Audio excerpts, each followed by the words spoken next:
hari ya setelah hari kenaikan disebut hari ke-50, yaitu hari Pentakosta.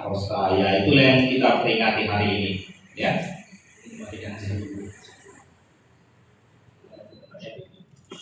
Oke, kita begini.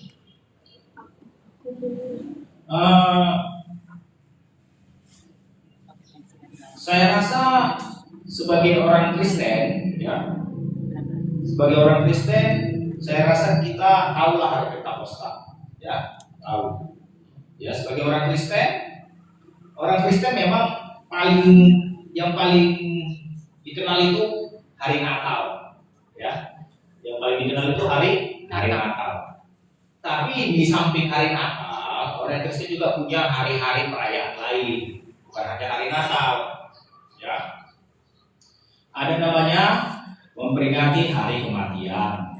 Kalau hari Natal itu hanya hari kelahiran, ya. Ada hari kematian, itu disebut hari raya Paskah, hari kematian Tuhan Yesus. Baru ada setiap hari kematian, hari kebangkitannya ada. Ya, itu kita rayakan juga hari kebangkitannya. Setiap hari kebangkitannya ada hari kenaikannya. Ya, hari kenaikan kurang dirayakan. Ya, kurang dirayakan hari kenaikan. Ya, tapi diperingati karena ada hari liburnya, memperingati hari kenaikan. Ya. Setelah hari kenaikan, 10 hari setelah itu ada disebut juga hari Pentakosta atau hari turunnya Roh Kudus. Ya, hari turunnya Roh Kudus ini berkaitan dengan Yesus juga. Ya, kematian Yesus, kebangkitan Yesus, kenaikan Yesus, dan hari Pentakosta, hari turunnya Roh Kudus ini berkaitan dengan Yesus. Berkaitannya dari mana?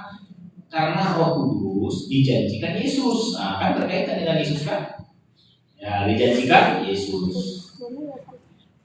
Ya. Jadi udah berapa dari hari raya Kristen? Hari kelahiran, kematian, kebangkitan, kenaikan, dan hari penggenapan janji Tuhan Yesus, yaitu turunnya Roh Kudus. Ini berkaitan dengan Tuhan Yesus juga. Hari Pentakosta, hari turunnya Roh Kudus sesuai dengan janji Yesus. Yesus kan berjanji. Dikatakan apa kata Yesus? Tinggallah dulu di Yerusalem sampai datangnya Roh Kudus, katanya. Di Lukas itu ada ditulis, ya. Tuhan Yesus berjanji. Jadi sudah ada 5 hari raya, ya.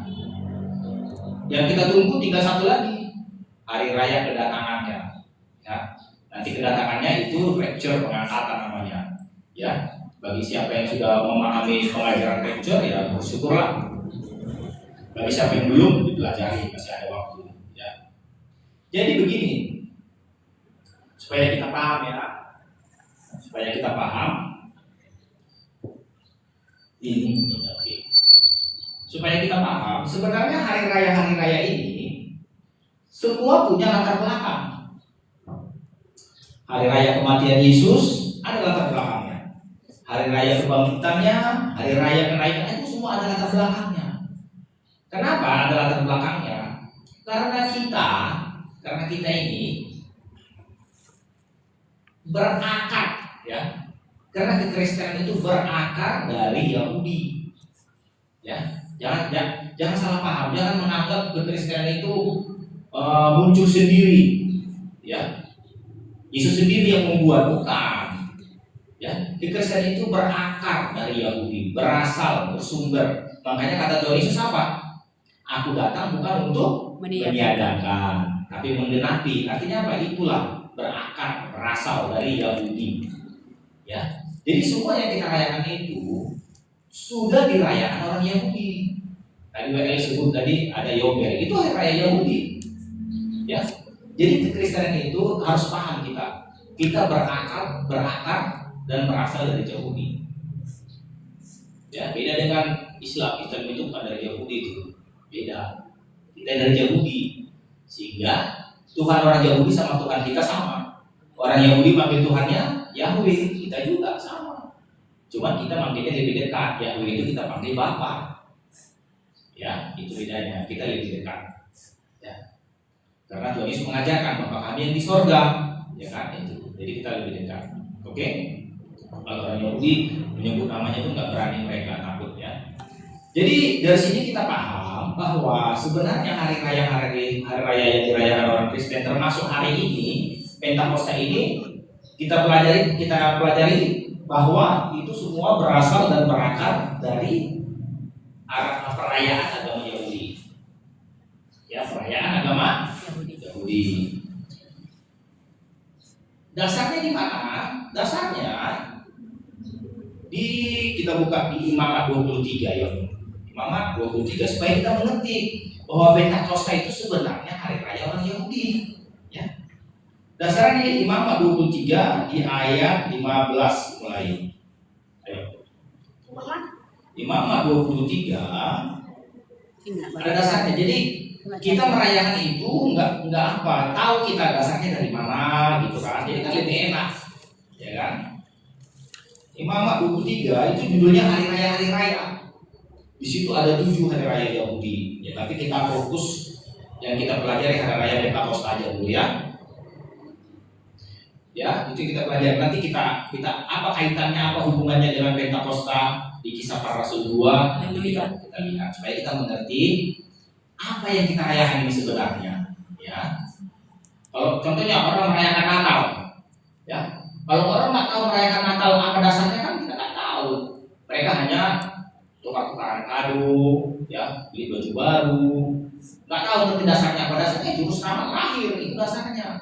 Tapi kalau orang nggak mengerti, dikiranya hari Natal itu hanya hari tukar-tukaran kado, baju baru, ya itu nggak mengerti. Harus mengerti. Demikian juga kalau disebut hari raya Pentakosta, kita harus mengerti dulu dari mana asalnya, akarnya dari mana. Jadi kita benar-benar mengerti kekristenan kita itu. Kita mengerti kekristenan kita, nggak hanya ikut-ikutan merayakan, ya. Itu yang perlu kita pelajari. Sebelum Pentakosta itu sebenarnya bahasa Yunani berasa itu. Penta artinya 5. Penta ya. Kosta minggu, 5 minggu dia. Tapi kalau bahasa Ibraninya, orang Yahudi merayakan itu namanya hari raya Shavuot. Bahasa Ibraninya artinya minggu juga, minggu-minggu. Shavuot artinya minggu-minggu, artinya 5 minggu gitulah kira-kira ya. Shavuot. Ayo. Imamat 23 ayat 15. Ya. Kita pelajari sama-sama ya. Sampai ayat 23 itu nanti. Imamat 23 ayat 15, kemudian kamu harus menghitung mulai dari hari sesudah Sabat, ya. Mulai dari hari sesudah Sabat. Itu arti sesudah Sabat itu hari apa? Hari Minggu. Kan Sabat Sabtu. Hari sesudah Sabat hari Minggu. Artinya hari Minggu itu apa? Hari kebangkitan Tuhan Yesus. Itu maksudnya. Sesudah hari bangkit Tuhan Yesus, itu 50 hari. Ya. Itu 50 hari. Ya. Mulai dari sesudah Sabat itu, yaitu waktu kamu membawa berkas persembahan unjukan, ya, persembahan unjukan itu hari raya Buah Sulung itu. Itu mengartikan hari kebangkitan Tuhan Yesus itu, ya. Harus ada genap 7 minggu. 7 minggu itu 50 hari, karena 7 kali 7 49. Hari ke-50-nya itu mau kita rayakan. 7 minggu kita hitung 7 minggu, ya. Baru ayat 16, sampai pada hari sesudah Sabat yang ke-7, kamu harus hitung 50 hari. Nah, itu tadi 50 hari itu 7 minggu. Ya. Lalu kamu harus mempersembahkan korban sajian yang baru kepada Tuhan. Nah, itu dia maksudnya. Itu semenjak hari kebangkitan, kalau di Perjanjian Lama itu hari unjukan. Hari ini, hari yang membawa persembahan unjukan. Ya, kalau di Perjanjian Baru itu hari kebangkitan Tuhan Yesus. Kamu harus hitung 50 hari. Ya. Anehnya saya pelajari tadi. Ternyata 50 hari setelah hari raya Minggu ini tadi, hari kebangkitan itu 50 hari kemudian tetap jatuhnya hari Minggu juga. Ya. Tetap jatuhnya hari Minggu juga.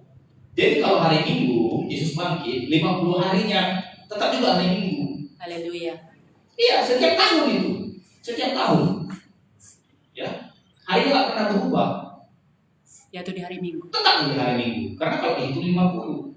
Dan hari kenaikan juga 10 hari sebelumnya, yaitu hari ke-40, tetap jatuh di hari Kamis. Nah, tetap ya. Setiap tahun tetap itu. Yang berbeda-beda setiap tahun itu hari Paskah. Tanggalnya. Iya, tanggal yang berbeda-beda setiap tahun karena mengikuti kalender Yahudi. Kalau kalender Yahudi, hari raya Paskah dimulai tanggal 15 Nisan. 15 Nisan. Dihitung dari situ ya. Jadi dari sini kita paham ya bahwa dasarnya hari raya Pentakosta itu ini. Ya. Yang dirayakan oleh Petrus dan 120 orang itu di atas loteng itu, yang dirayakan orang itu ini. Ini yang mereka rayakan. Kebetulan pada hari raya itu turun Roh Kudus. Haleluya. Ya. Jadi perjanjian baru jadi merayakan turunnya Roh Kudus, sebenarnya bukan. Orang Yahudi merayakan ini sebenarnya, merayakan Pentakosta ini. Cuma kebetulan pada waktu mereka berkumpul di loteng atas itu turun Roh Kudus, sehingga orang Kristen merayakan turunnya Roh Kudus. Sampai sini ngerti ya? Pada dasarnya mereka bukan merayakan turunnya Roh Kudus, belum, orang Roh Kudus belum datang. Roh Kudus kan belum datang, belum turun. Ya, jadi mereka mau merayakan itu. Apa tadi? Hari raya Pentakosta Pentakosta. atau Sabtu. Itu sebenarnya yang mau dirayakan murid-murid. Ayo kita buka Kisah pasal 2 supaya kita paham. Sapu. Iya, Sabtu artinya minggu ya sebenarnya. Minggu ke-7. Iya, minggu-minggu gitu artinya. Ayo. Kita buka Kisah pasal 2 supaya kita mengerti, kita sedikit belajar lah ya. Nanti pesan firmannya nanti ada, tapi ini sekedar pembukaannya. Kisah pasal 2, ayo. Kisah pasal 2 ayat 1, ketika tiba hari Pentakosta. Nah, ini dia. Ketika tiba hari Pentakosta ini kan hari perayaan yang di Imamat 23 tadi, itu yang dirayakan mereka. Mereka kan belum tahu mau turun Roh Kudus, belum tahu. Cuma ketika hari raya Pentakosta itu turun Roh Kudus. Jadi kalau dibilang hari raya Pentakosta itu hari raya turunnya Roh Kudus, bukan. Mengerti kan? Bersamaan aja. Iya. Kalau dibilang hari raya Pentakosta itu bukan hari raya turunnya Roh Kudus, bukan. Cuma jawaban kita begini, hari raya Pentakosta itu, turunnya Roh Kudus itu di hari raya Pentakosta, itu dia. Turunnya Roh Kudus di hari raya Sabtu. Ya. Bukan Pentakosta hari raya turun Roh Kudus, jangan terbalik. Jadi kita mesti paham ya. Paham kita sejarah. Ya. Turunnya Roh Kudus di hari raya Sabtu atau di hari raya Pentakosta. Bukan hari raya Pentakosta, hari raya turunnya Roh Kudus, bukan. Dasarnya kita harus mengerti, dasarnya hari raya Sabtu ini, hari raya Pentakosta ini, atau hari raya 5 minggu atau hari raya ke-50, hari ke-50 itu dia artinya. Oke? Ketika tiba hari raya Pentakosta, semua orang percaya berkumpul di satu tempat. Nah, kenapa mereka berkumpul di satu tempat? Karena mau merayakan.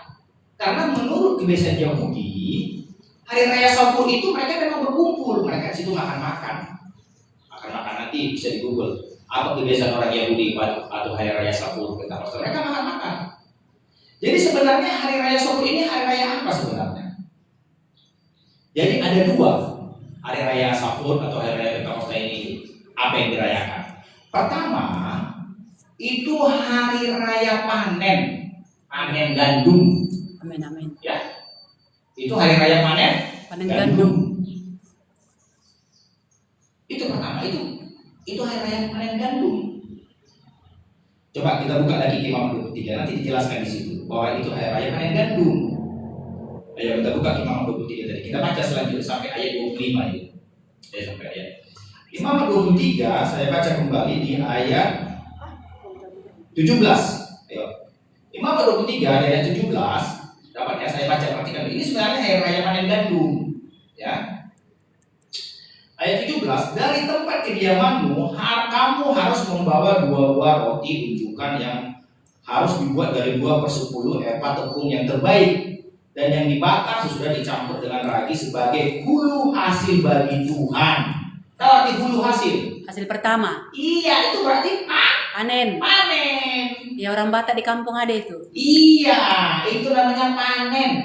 Karena mereka baru panen hulu hasilnya. Panen pertama itu maksudnya harus dipersembahkan kepada Tuhan dalam bentuk tadi 2 roti. 2 roti yang harus dibakar dengan 2/10 epat tepung terbaik. Jadi di sini mengerti kan? Ini sebenarnya hari raya panen. Ya. Di ayat 18, beserta roti itu kamu harus mempersembahkan 7 ekor domba, ya harus dengan domba berumur setahun. Kita baca selanjutnya, serta dengan beberapa sajian. Ayat 19, kemudian kamu harus mempersembahkan seekor kambing, dengan kambing juga, sampai ayat 20, imam harus menunjukkan semuanya beserta bulu hasil sebagai persembahan menunjukkan di hadapan Tuhan beserta 2 ekor domba. Ayat 21, perhatikan saya baca ayat 21. Pada hari itu juga kamu harus mengumumkan hari raya. Jadi ini hari raya sebenarnya. Hari raya, bukan hari biasa-biasa. Hari raya. Dan kamu harus mengadakan pertemuan kudus. Itulah pertemuan di atas loteng itu. Di atas loteng itu yang 120 orang berkumpul. Itu pertemuan. Jadi hari raya harus ada pertemuan kudus. Maksudnya ibadah. Ada ibadahnya. Ya, selalu jatuh di hari Minggu. Kita beribadah, ya kan? Janganlah kamu melakukan suatu pekerjaan berat, itulah suatu ketetapan untuk selama-lamanya. Di dalammu turun-temurun, bayangkan. Harus kita lakukan terus. Ini dia. Ada kegiatan, ada apa namanya? Ada suatu kebiasaan apa yang mereka harus lakukan. Kalau pada waktu panen tadi, jangan semua diambil panennya. Ada kebiasaannya. Kebiasaannya apa? Pada waktu kamu menuai hasil tanahmu, itu waktu panen tadi, kan hari raya panen tadi kan.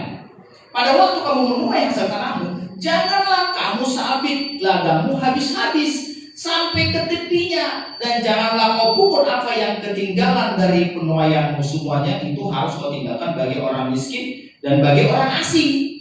Akulah Yahweh Tuhanmu. Jadi waktu panen gandum tadi, kan hari raya panen tadi kan, ada kebiasaan orang Israel yang unik. Saya nggak tahu ini di suku-suku lain ada nggak?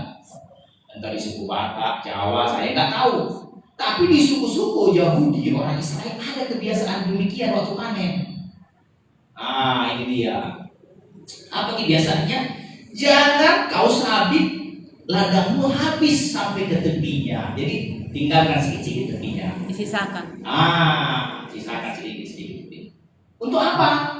Untuk orang miskin. Untuk orang miskin. Dan juga untuk orang asing. Iya betul, untuk juga orang asing. Ya, artinya apa?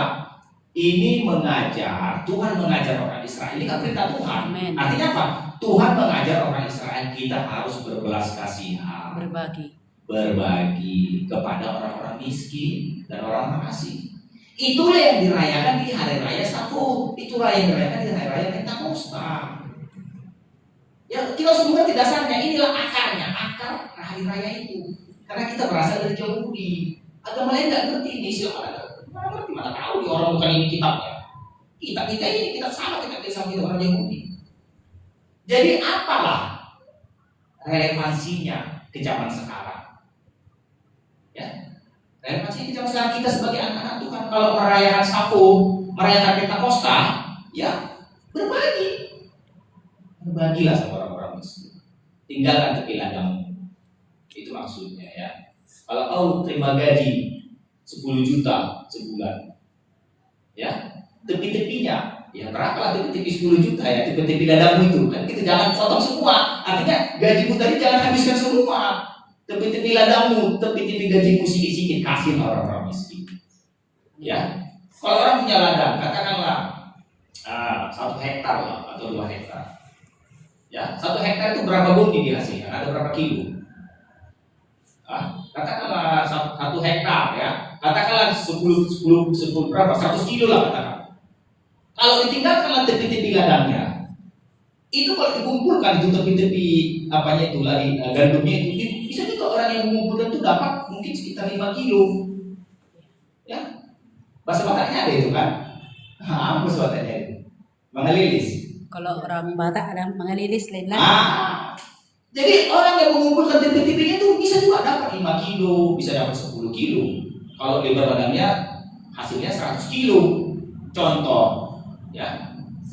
Jadi relevansinya kita di zaman perjanjian baru, kita juga harus berbelas kasihan. Ya. Saatnya berbagi di hari raya Sabu Pentakosta ini berbagi. Jangan beli-beli. Ya bagi. Kita ini Tuhan yang penuh kasih. Amin. Amin. Apa dikatakan khotbah Yesus di bukit? Ya. Aku mengasihani orang benar dan orang jahat. Sama-sama menerbitkan matahari. Sama orang baik sama orang jahat. Sama-sama mencurahkan hujan juga sama orang baik sama orang jahat. Sama. Orang jahat gak dibenci Tuhan. Sama-sama diberkati ya. Jadi ini maksudnya. Tinggal kalau titik-titikmu itu. Kalau panen, kalau ada berkat, ya kasihi semua orang, kasihi orang-orang miskin. Inilah kebiasaan orang Yahudi waktu hari raya Sabat. Itu yang pertama. Yang kedua apa?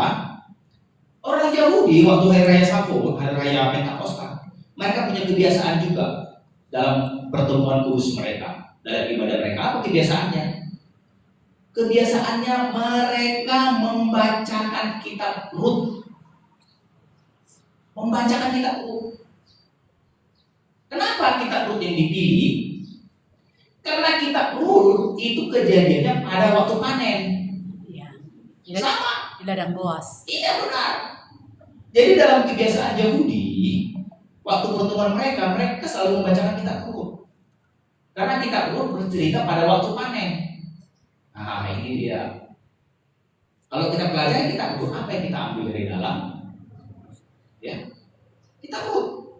Karena kejadian Rut itu pada waktu panen. Ya. Rut menjadi orang Israel pada waktu panen. Diajari si Naomi bagaimana caranya sehingga dia boleh menjadi bagian dari orang Israel. Ya. Apa yang kita belajar dari kitab Rut? Coba kita buka kitab Rut ya. Kitab Rut bercerita tentang orang asing. Rut itu orang asing. Ya. Rut itu orang asing, bukan orang Israel. Kita harus pelajari. Ya. Kitab Rut. Rut mana ini, Rut? Kitab Wahyu ya. Enggak, perjanjian lama di bawah hakim-hakim. Ya, coba kita lihat Rut kemana. Di bawah hakim-hakim. Oh iya, di bawah. Berarti nggak jauh ya dari yang ini. Kita buka ya. Ya, kita buka kitab Rut. Kebiasaan Yahudi dalam pertemuan mereka membacakan kitab Rut. Yuk kita baca apa yang di sana disampaikan. Yuk. Rut pasal 1 di ayat 7 atau berapa? Kalau saya baca sudah terlalu lama, saya ceritakan sedikit aja lah. Kan begini. Ayat 16. Iya. Kan begini. Saya bacakan aja. Si Rut itu mertuanya Naomi orang Israel, ya. Menantunya si Naomi. Iya, mertuanya ya kan, mertuanya si Naomi. Iya, menantunya si. Jadi si Naomi ini pergi dia merantau ke tanah apa ini katakan? Marah, ke tanah Marah. Jadi tapi di sana mati anaknya. Ada 3 orang anaknya itu mati anaknya. Ya, 2 menantunya kembali karena menantunya orang asing 3, bukan orang Israel, ya. Tapi aneh, ada salah satu menantunya ini bernama Rut, ya. Aneh kita melihat si Rut ini, dia tidak mau pulang ke tanah leluhurnya nenek moyangnya, malah dia mau mengikuti Naomi. Apa dikatakannya? Ayo. Di ayat 9, apa dikatakan? Ayat 10. Ayat 11. Tetapi Naomi berkata, pulanglah anak-anakku. Mengapa kamu turun dengan aku? Ya. Pulang, suruh pulang. Bukan tidak ada lagi anak laki-laki yang belum. Tidak ada lagi karena udah mati. Ya. Ayat 12. Pulanglah anak, pergilah sebab sudah tua, nggak bisa lagi. Nggak mungkin ya kan? Baru di ayat 14 mereka pulang. Ya. Baru ayat 16. Ayat 16 ini. Tetapi kata Rut, nah ini tadi di ayat sebelumnya menantunya yang 2 lagi udah pulang ke bangsanya. Tapi di ayat 16 kita baca di sini apa? Tetapi kata Rut, janganlah desak aku meninggalkan engkau dan pulang dengan tidak mengikuti engkau. Sebab kemana engkau pergi, ke situ juga aku pergi. Dan di mana engkau bermalam, di situ juga aku bermalam. Bangsamu lah bangsaku, Tuhanmu lah Tuhanku. Kita heran apa yang membuat Rut begitu mencintai si Naomi ini sehingga dia gak mau pulang ke bangsa yang mau ikut si Naomi. Pasti ada. Haleluya. Pasti ada. Amin. Ya. Bagi mertua-mertua, ya, jadilah mertua seperti si Naomi. Ya. Jadilah mertua seperti si Naomi. Di mana menantunya mau mengikuti.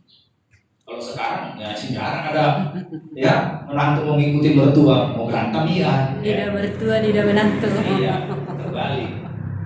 Ya. Di sini Ruth pasti melihat sesuatu yang baik Amin. dalam diri Naomi. Walaupun demikian yang dialami Naomi tidak pernah menghujat Tuhan. Amin. Naomi tidak pernah meninggalkan Tuhan. Paling Naomi cuma bilang, aduh pahit hidupku dibikin Tuhan paling itu ya kan. Karena memang ada ayatnya, jangan panggil aku marah katanya, karena Tuhan membuat hidup pahit. Tapi dia tidak meninggalkan Tuhan. Ya. Dan Ruth mau ikut, Tuhanmu lah Tuhanku, bangsamu lah bangsamu. Artinya apa? Ruth mau meninggalkan bangsanya itu berarti berhalanya. Ya, Ruth mau meninggalkan berhalanya. Sama seperti Abraham meninggalkan berhalanya di bangsanya. Tinggalkanlah tanah nenek moyangmu, katanya kepada Abraham. Dan Abraham menuruti. Tapi Ruth dengan rela hati dia meninggalkan berhalanya, bangsanya. Kalau seandainya Ruth kembali ke bangsanya, dia menyembah berhala enggak? Menyembah berhala. Ya, menyembah berhala. Tetapi Ruth mau ikut Naomi menyembah Tuhan yang benar. Dengan kata lain, Ruth mengerti ya, Tuhan yang Naomi Tuhan yang benar. Ya. Kalau dilihatnya karakternya si Naomi, karakter Naomi bagus. Berarti Tuhan yang benar, karena bangsamu lah bangsamu, Tuhanmu lah Tuhanku. Berarti dengan kata lain, Ruth mau meninggalkan bangsanya, Ruth mau meninggalkan Tuhannya. Tapi orang Batak sekarang beda.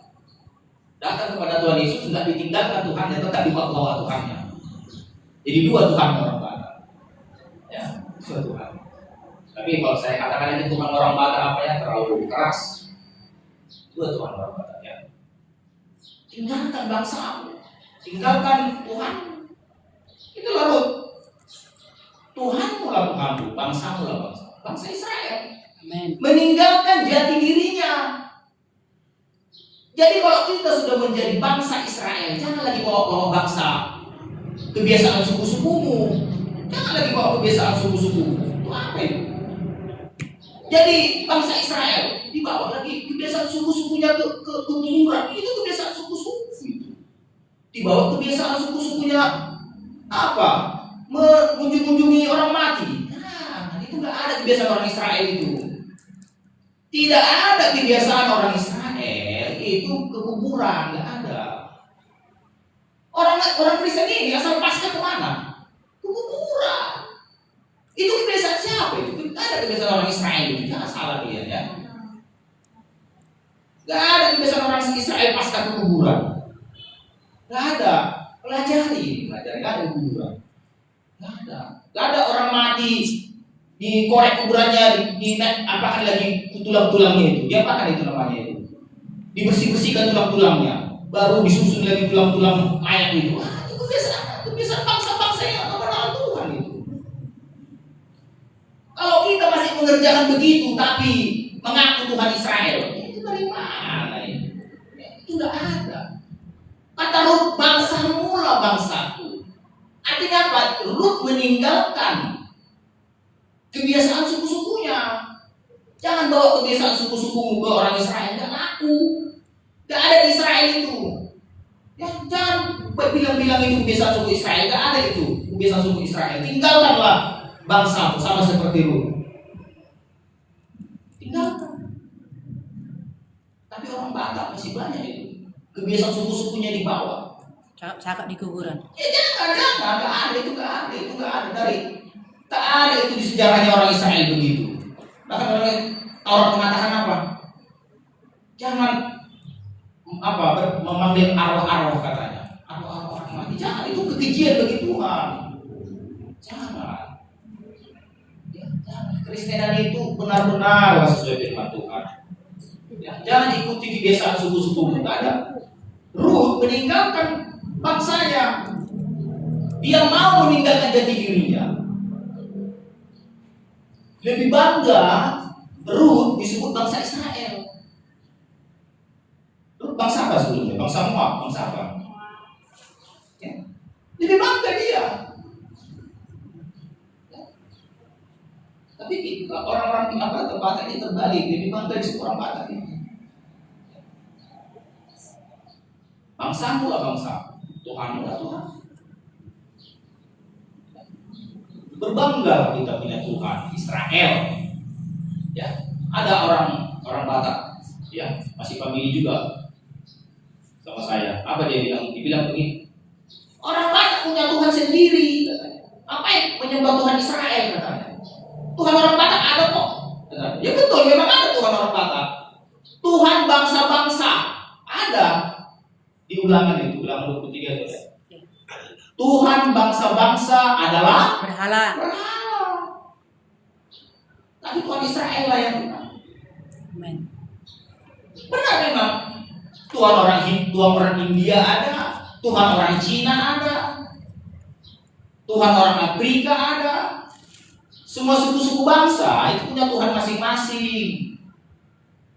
Ada Tuhan masing-masing, bangsa Cina, bangsa India, ya, bangsa apa namanya? Yang di Amerika sana macam.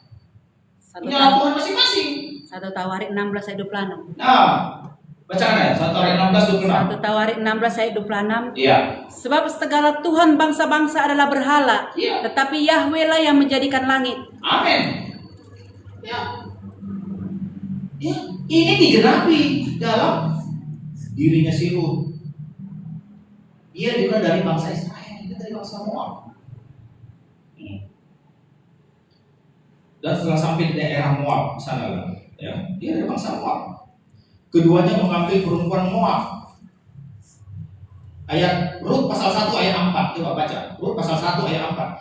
Keduanya mengambil perempuan Moab. Yang pertama bernama Orpa, yang kedua bernama Rut. Rut. Duanya anaknya. Dua-duanya ayah sama, maaf ya, bukan tiga itu. Suaminya meninggal juga ketiga. Iya.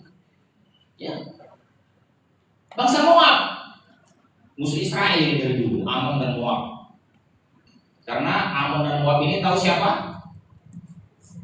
Keturunan Lut. Lut yang berzina dengan anaknya. Lahirlah Amon dan Moab. Itu sampai yang musuh Israel terus. Tidak pernah itu berdamai dengan Israel. Terus. Amon dan Moab. Dan nggak boleh masuk jemaat Tuhan ini. Kalau menurut Taurat, Amon dan Moab. Tapi mau Lut aneh. Haleluya. Mau meninggalkan bangsanya. Bangsamu lah. Tuhanmu lah Tuhan. Iya. Tuhan mau bangsamu lah. Bangsamu lah. Mau meninggalkan kebangsaannya. Mau meninggalkan Tuhan berhalanya. Inilah yang dibaca orang-orang Yahudi setiap hari raya Sabat. Ya, mengingatkan mereka cerita tentang Lut. Ya, ini kitabnya kitab Lut, pakai namanya. Amen. Bukan pakai nama Naomi kitab ini. Kitabnya pakai namanya si Lut. Kenapa Lut begitu berharga ini sampai ada kitabnya? Kenapa? Karena dialah jalannya Mesias. Amen. Amen. Dari Lut nanti datang Mesias. Lut melahirkan apa? Menikah dengan Boaz. Boaz melahirkan Obed. Obed dulu ya. Obed dulu. Obed baru Isai. Isai. Isai baru Daud. Yesus disebut anak Daud. Daud. Haleluya. Kenapa Lut penting? Karena Lut silsilahnya Mesias. Bangsa asing yang percaya. Bangsa asing yang percaya. Ya, inilah. Sekarang pertanyaannya apa? Relevansinya ke zaman perjanjian baru apa relevansinya? Relevansinya kita lah bangsa asing itu. Amen. Kita kan bukan orang Israel. Ya. Kita kan bukan orang Israel. Kita lah Rut. Kita lah Rut. Ya. Kita lah Rut. Artinya apa? Tuhan mengasihi bangsa lain. Bahkan Tuhan menjadikan bangsa lain silsilahnya.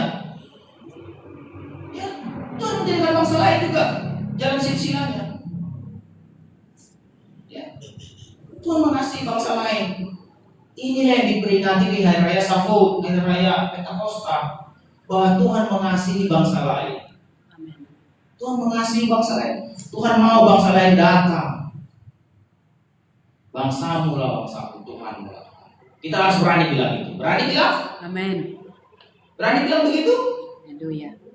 Kalau berani bilang itu berarti tinggalkanlah jati diri suku-sukumu itu yang berhala. Kalau nggak berhala boleh. Ya, kebiasaan suku-sukumu yang berhala tinggalkan. Kebiasaan bangsa-bangsamu yang berhala tinggalkan. Amin. Penyembahan kepada Tuhan-Tuhanmu yang dulu tinggalkan. Tinggalkan itu untuk apa? Tuhan Israel, Tuhan yang cemburu. Ada di kitab Keluaran, nama aku adalah cemburu katanya. Namanya adalah cemburu. Dia nggak suka. Jangan ada padamu ilah lain. Jangan ada padamu ilah lain. Jangan menduakan Tuhan. Jangan. Ya, jangan. Orang suka kali menduakan Tuhan. Jangan. Jadi kesini hari Minggu, pergi ke sana menyembah berhala. Apa itu? Ya, pikirnya itu kasih katanya. Oh, ditipu iblis. Nah, itu nggak ada ajaran Kristen, nggak ada ajaran Yahudi demikian ya. Jadi kita tiru, ya, dia taat, ya, mendengar nasihatnya Naomi. Katanya kalau nanti ke ladang begini buat, ya, didengar nasihatnya si Naomi. Ya, begini buat nanti supaya kau begini. Kan diajari. Katakanlah masih ada penunggu begini. Haleluya. Ya, diajari. Jadi mau kita diajar, jangan bubal, mau diajar. Dengar orang yang lebih rohani. Kalau ada yang lebih rohani menasehati didengar. Ya, didengar nasihat orang tua. Ya, Naomi itu mertuanya, didengar nasihatnya. Diikuti nasihatnya. Ya. Ikuti, nanti begini ya. Akhirnya kan apa? Puji Tuhan. Dia menikah dengan Boas. Itu kan hasil nasihatnya si Ruth, hasil nasihatnya Naomi. Hasil nasihatnya Naomi. Kalau dibaca nanti sampai terakhir ya. Begitu ya. Jadi ini. Ya, ini pesannya. Pesannya Pentakosta ini.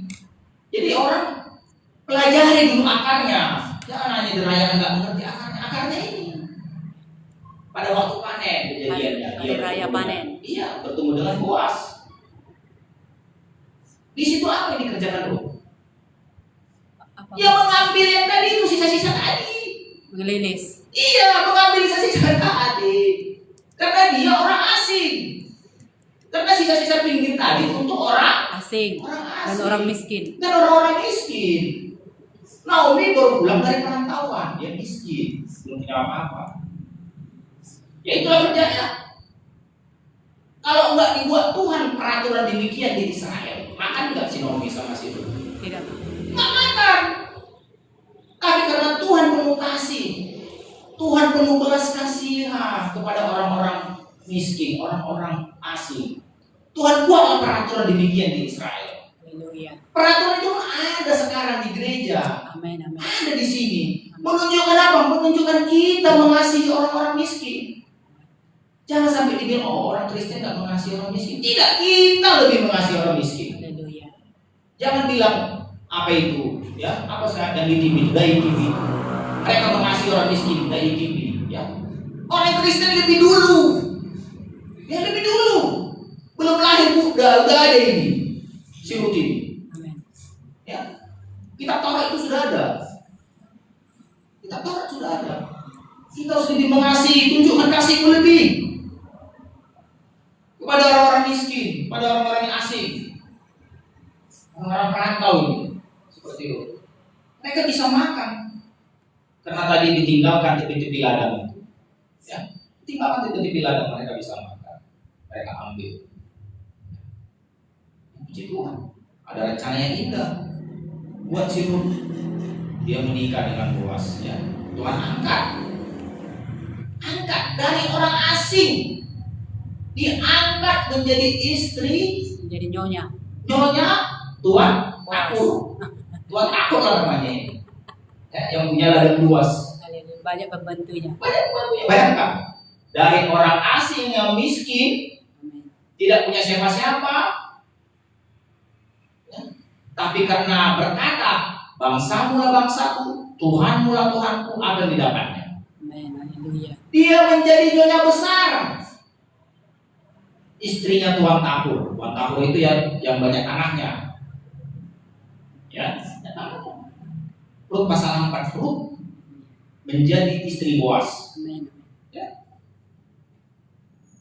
Ya. Rut menjadi istri Boas.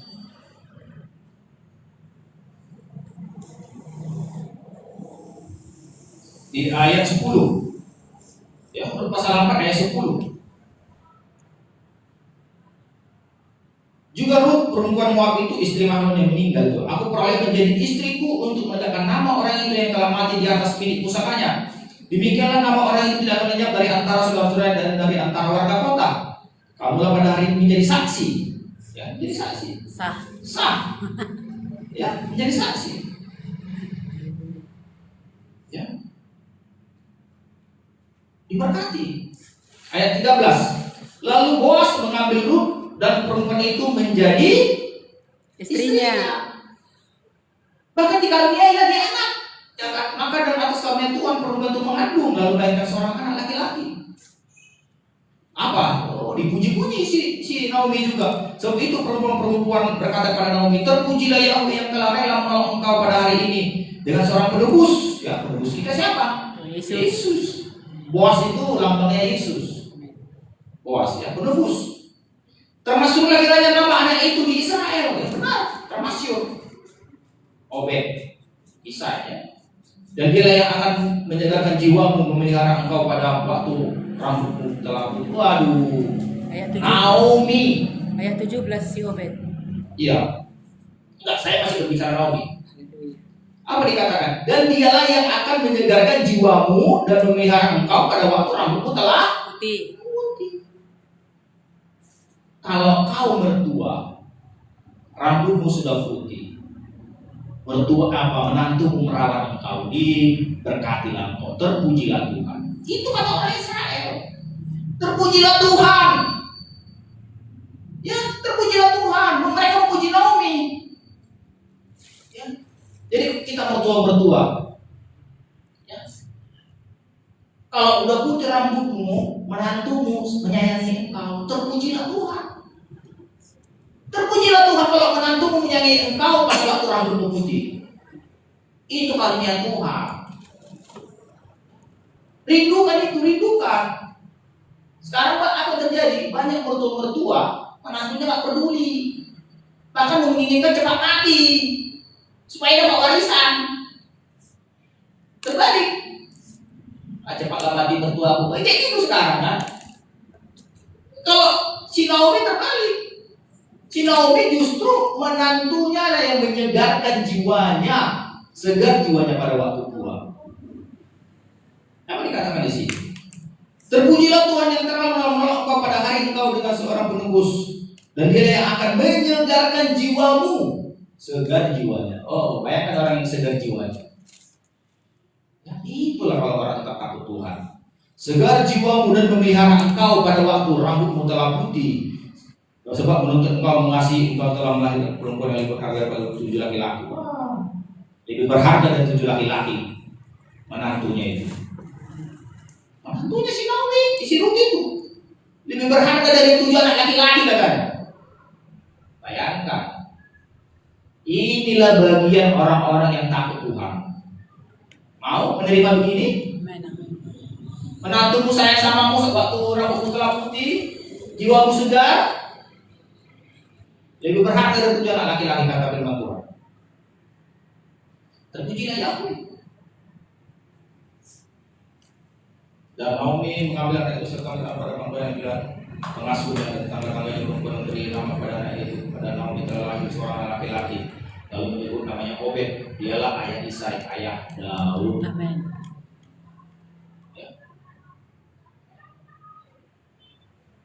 Jadi nggak ada ruginya takut Tuhan, nggak ada ruginya. Apa ruginya?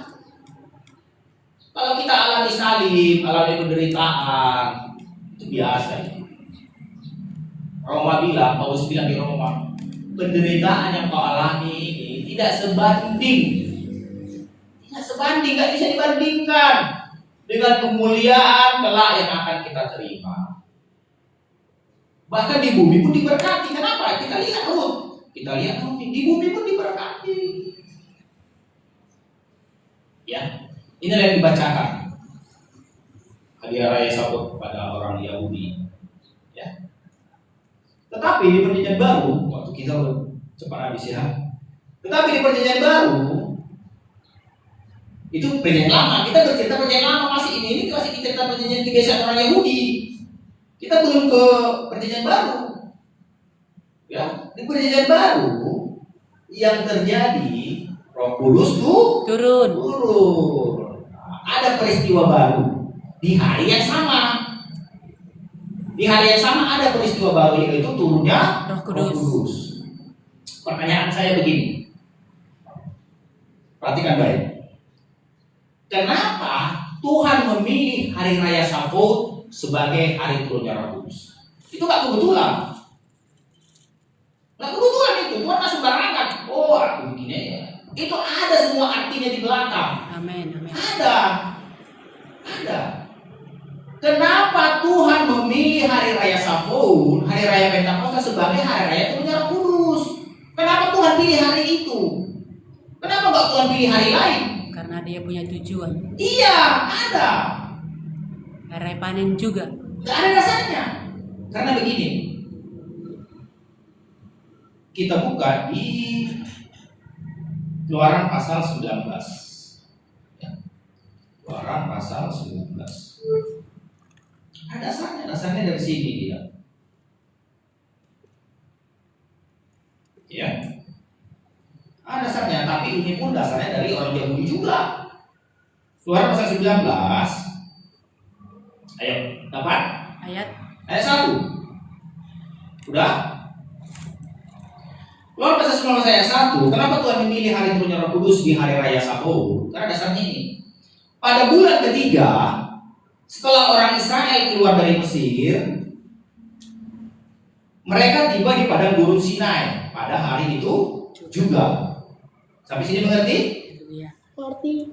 Di sini dikatakan pada bulan ketiga setelah orang Israel keluar dari tanah Mesir, mereka tiba di mana? Di padang gurun Sinai. Untuk apa yang terjadi di padang gurun Sinai? Tuhan memberikan Taurat. Tuhan memberikan apa? Taurat. Disitulah makanya di Keluaran pasal 20 Tuhan memberikan 10 perintah Tuhan. Di Keluaran pasal 19 mereka tiba di padang gurun Sinai. Jadi di padang gurun Sinai itu Tuhan memberikan Taurat, kedua loh batu. Jadi kalau dihitung, ini orang Israel menghitung di kitab Talmud itu dibaca nanti ada. Itu kebiasaan orang Yahudi yang menghitung rabi-rabi. Mereka menghitung ketika orang Israel keluar dari Mesir sampai ke padang gurun Sinai, mereka hitung itu 50 hari. Mereka hitung itu tepat 50 hari, tepat 7 minggu. Karena ketika mereka keluar dari Mesir itu pada hari raya Paskah. Ya, pada hari raya Paskah itu mereka keluar dari Mesir. Pada situ dipotong lembu, dibikin apa? Darahnya. Pintu-pintu. Iya, mereka keluar itu dari Mesir. Ya, mereka keluar dari Mesir.